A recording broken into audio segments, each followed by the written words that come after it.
हमरा ससुर के तीन गो बेटी हो हमरा ससुर के तीन गो बेटी हो हमारा सोहंगे करैया बफजेठी हो हमारा बहिने लगा के गरियावे साली हमरे से लागे फरियावे हो हमरा बहिने लगा के गरियावे साली हमारा से लागे फरियावे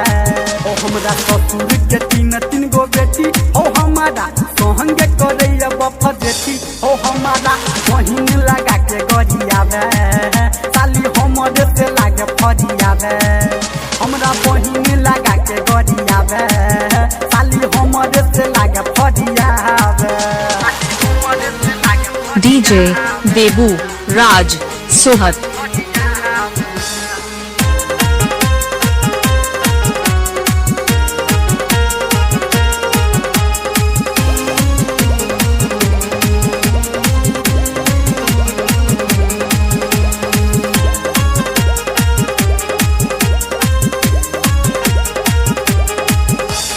ओकरा से निक हमर कनिया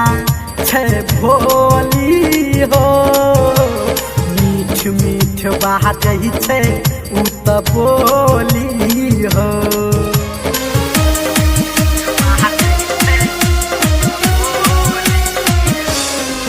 हाँ ओकरा से निक हमर कनिया छै भोली हो मीठ मीठ बात ही छै उ त बोली हो बाकी की त चालू छै पाकल आलू छै बाकी की त चालू छै पाकल आलू छै पूरा बट हमारा बनाबे हो हमरा ससुर के तीन गो बेटी हो हमारा सोहंगे करे छै बफजेठी हो हमारा बहिन लगा के गरियावे साली हमरे से लागे फरियावे हो हमरा बहिन लगा के गरियावे साली हमारा से लागे फरियावे डीजे बेबू राज सोहत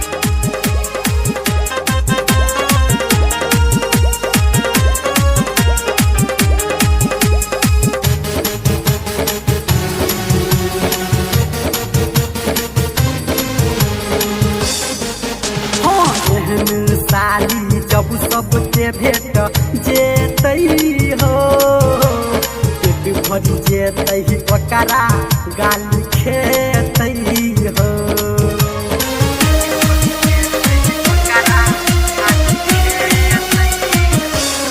एहन साली जब सबके भेट जेतई हो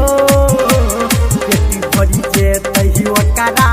गाली खेतई हो कहे धर्मेंद्र संजय गौतम कहे निरमलिया संजय गौतम हमारा खाली अजमाबे हो हमरा ससुर के तीन गो बेटी हो हमारा सोहंगे करैया बफजेठी हो हमारा बहिन लगा के गरियावे साली हमारा से लागे फरियावे हो हमरा बहिन लगा के गरियावे साली हमारा से लागे फरियावे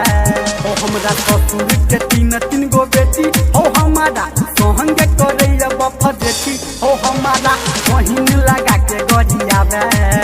साली हमरे से लागे फरियावे हो हमरा बहिन लगा के गरियावे साली हमारा से लागे डीजे बेबू